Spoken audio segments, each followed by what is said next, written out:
Welcome to commerce studies. एक बार फिर से हम लौट आए हमारे नए वीडियो के साथ। तो जल्दी से हमारे चैनल को सब्सक्राइब कर लीजिए और वहां दिखे बेल आइकन को प्रेस कर लीजिए ताकि आपको हमारे आने वाले सभी वीडियो की नोटिफिकेशन तुरंत मिल सके और आप अपनी प्रिपरेशन अच्छे से करते रहें।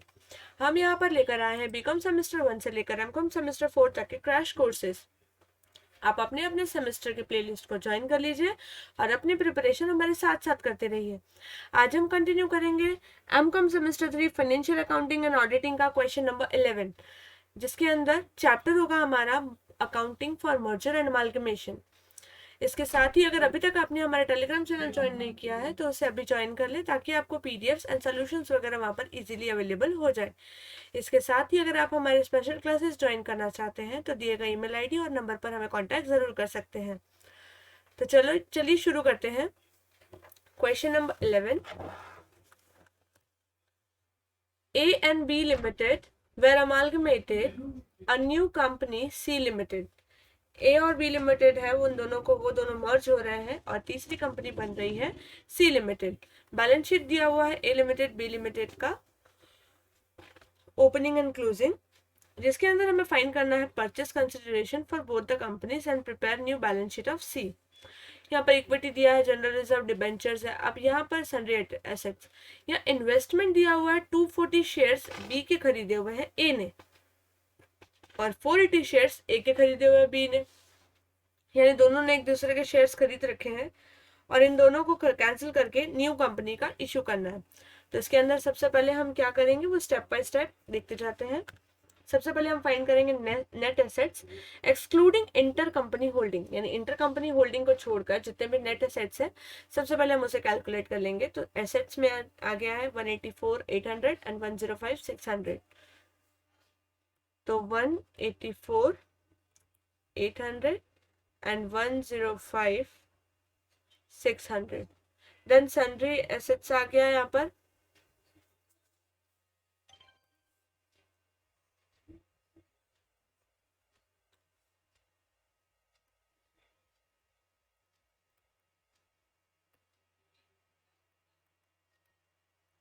ओके।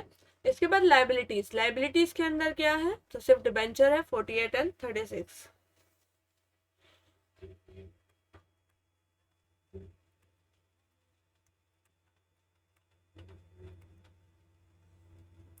तो यहाँ हमें मिल जाएगा net assets which is 1,36,800 and 69,600। ये हमें मिल गया नेट एसेट्स। अब हम यहाँ फाइंड करेंगे इंटर कंपनी होल्डिंग। तो सबसे पहला आएगा हमारा A limited holding in B limited. A limited की होल्डिंग बी लिमिटेड में कितनी है, तो ए की बी में कितनी है। ए पहले है 240 है, बी में बी के टोटल कितने हैं, ये रहे टोटल शेयर्स 960 में से ए के पास 240 शेयर्स है। ए की होल्डिंग यहाँ पर आ जाएगी 240 शेयर्स आउट ऑफ 960 शेयर्स। यहाँ पर इसका नीचे आ जाएगा, ये ऊपर फर्स्ट दिया है उसका ऊपर आ जाएगा, मल्टीप्लाई बाय 100, 25% और वी कैन से 0.25। इसी तरह से सेकेंड फाइंड करेंगे, that is B limited holding in A limited. तो नीचे आ जाएगा ए लिमिटेड का शेयर और ऊपर आएगा बी लिमिटेड का। तो 1,200 एंड 480, यहाँ आ जाएगा 480 shares out of 1,200 shares into 100, that is 40%, यानी 0.40 या 0.4 समझ सकते हैं। अब फाइंड करेंगे net assets including inter company holding.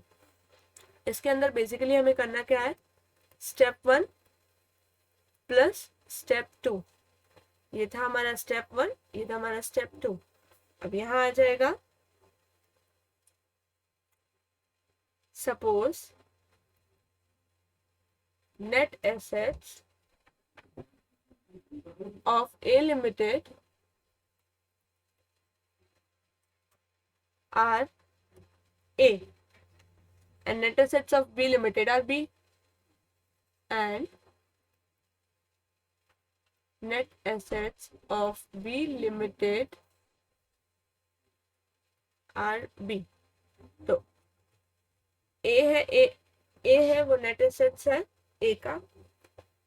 ए के टोटल नेट एसेट्स कितने दिए हुए थे 136,800 136,800 प्लस 0.25% ऑफ बी की होल्डिंग, तो 0.25 बी। उसी तरह B इज इक्वल्स टू इसके नेट एसेट्स है 69,600 एंड 40% ऑफ A।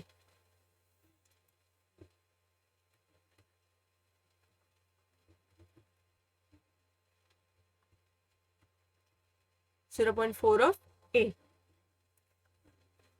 अब हमें क्या करना है, अब जस्ट हमें इस इक्वेशन को सॉल्व करना है। A is equals to 136,800 plus 0.25 B, which is 69,600,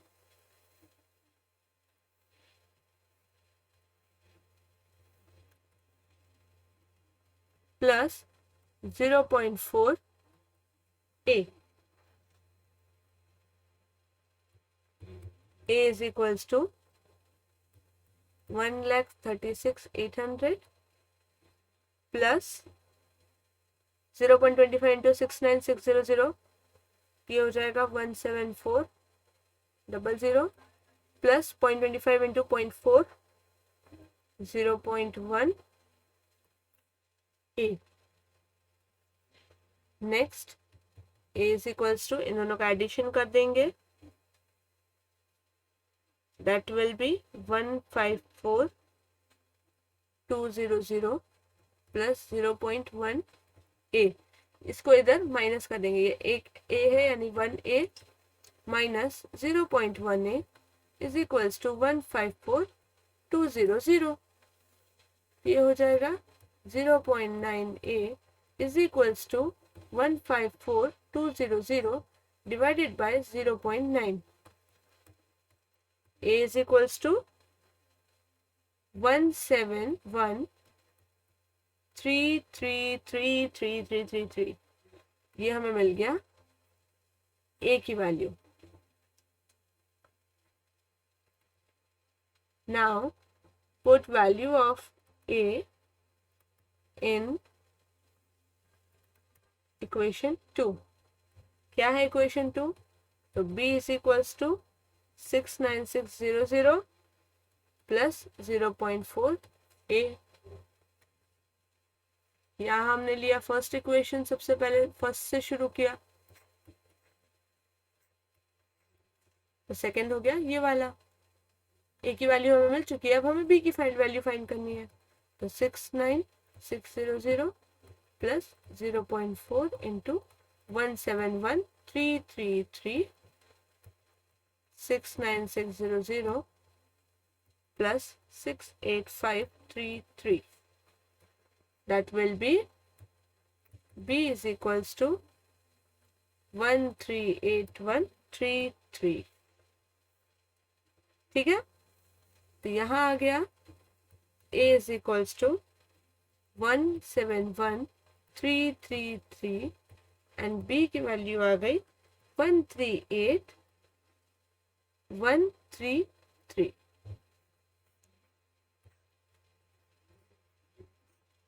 यानी net assets of A and net assets of B हमने यहाँ पर फाइंड कर लिया है। हमें यहाँ पर क्या बनाना है मेन, अभी हमें फाइंड करना है परचेस कंसिडरेशन। तो purchase consideration will be step 3 minus step 2। Net assets कितना है यहाँ हमने फाइंड कर लिया 173,333, यहाँ हमने नेट एसेट्स फाइंड किया राइट। तो यहाँ ले लेंगे उसे 138,133। इसके बाद हम यहाँ से माइनस करेंगे inter company holding. Inter company holding that means A ने बी की कंपनी में कितना होल्डिंग किया है 25% एंड बी ने ए की कंपनी में कितना होल्डिंग किया है 40%।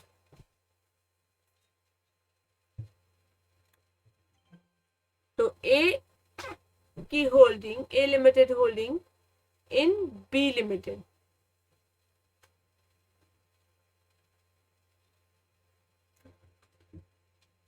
तो बी में कितनी होल्डिंग है, यहाँ आ जाएगा इसका 25% यानी 138,133 into 25%, that will be 34,533 and same as यहाँ पर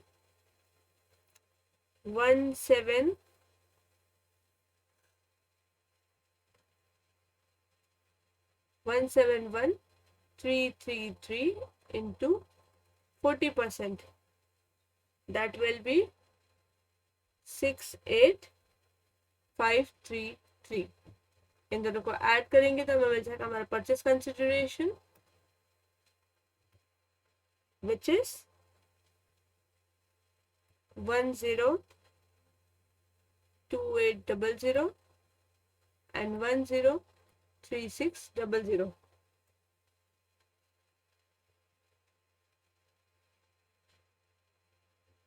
नाउ यहाँ हम फाइंड करेंगे टोटल परचेस कंसिडरेशन।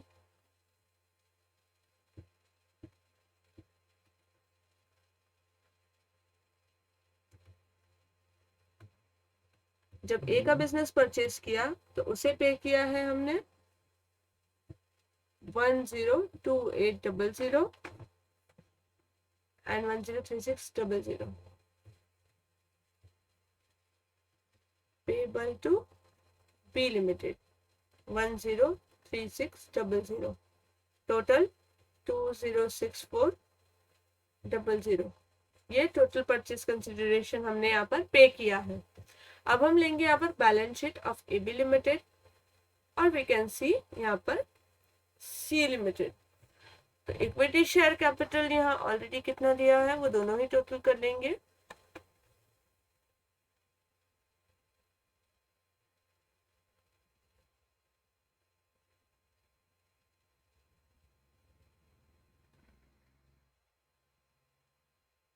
देखिए सबसे पहले asset side, sundry assets 184 plus 105600,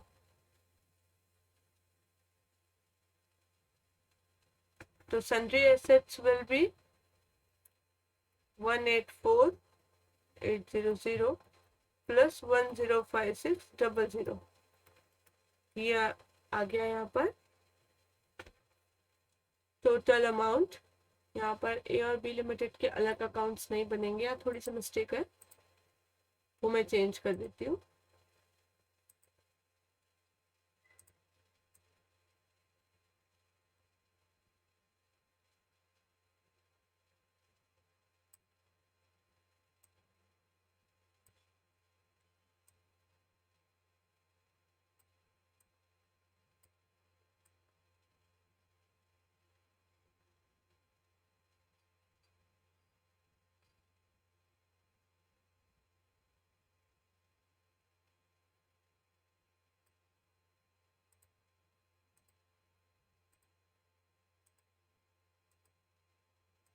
ठीक है, तो यहाँ पर आ जाएगा सी लिमिटेड, या तो डायरेक्टली हम लिख सकते हैं अमाउंट, तो यहाँ आ जाएगा 290,400। यहाँ आ गया हमारा 290,400 टोटल आ गया। Then next equity share capital, तो यहाँ पर जितना भी हमने पेमेंट किया है इन दोनों कंपनीज को वो यहाँ आ जाएगा 206,400। तो 206,400 बिकॉज इक्विटी शेयर के पार्ट में ही दिया हुआ है। Then debenture holding, debenture holding same रहने वाली है यहाँ पर, that is 48,000 plus 36,000।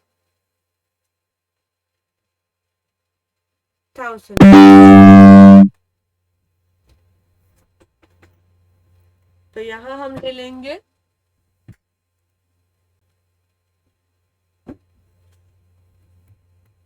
48,000 plus 36,000, that is 84,000। इन दोनों का हम टोटल करेंगे तो विल गेट 400,290,400।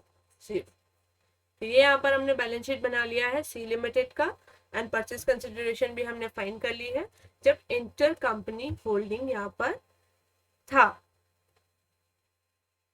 ठीक है, आई होप आपको ये अच्छे से समझ में आ गया होगा। अगर आपको ये वीडियो पसंद आया है तो प्लीज हमारे चैनल को सब्सक्राइब कीजिए, शेयर कीजिए, लाइक कीजिए, ज्यादा से ज्यादा लोगों को हमारे साथ जोड़िए ताकि वो भी अपनी प्रिपरेशन बहुत ही अच्छे से करते रहें। साथ ही चैनल को सब्सक्राइब करना बिल्कुल ना भूलें ताकि आपको सारी वीडियोस जो है वो अप टू डेट टाइम पे मिलते रहें और आप अपनी प्रिपरेशन में बिल्कुल भी ब्रेक दिए बिना अच्छे से करते रहें। Thank you so much.